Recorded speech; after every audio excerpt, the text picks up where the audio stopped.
আজকে সকালের দিনটা খুবই অপূর্ব, কারণ আজকে হলো কৌশিকী অমাবস্যা। তো প্রত্যেক বছর ভাদ্র মাসের এই কৌশিকী অমাবস্যাতে আমরা বাড়িতে মা কালী পূজা করা হয়। আর এইদিকে আমার মা তালের বড়া করতে খুবই বিজি হয়ে রয়েছে।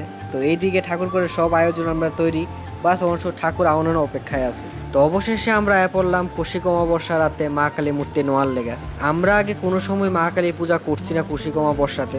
এই কৌশিক অমাবস্যাতে পূজা করার কারণ একটাই, আমার আম্মা খুবই অসুস্থ আসলো, যার কারণে আম্মা যাতে সুস্থ থাকে এই কারণে আমরা এই মা কালী পূজা করা হয়েছে। তো শুরু করার পরে তো কি মা কালী পূজা বন্ধ করন যায়? মা কালী খেলে কোনো ঠাকুরের পুজো বন্ধ করন যায় না, যার কারণে আমরা এই পূজা এখনো কন্টিনিউ চলতেছে।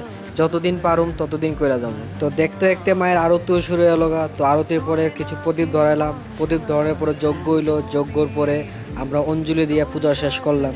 আর তোমরা আমার এমন তোর ভিডিও মিস করতে না চাইলে অবশ্যই সাবস্ক্রাইব করে রেখো। তোমরা সাবস্ক্রাইব করলে আমার ভিডিও দিনের পর দিন বেস্ট হতে থাকবো। তো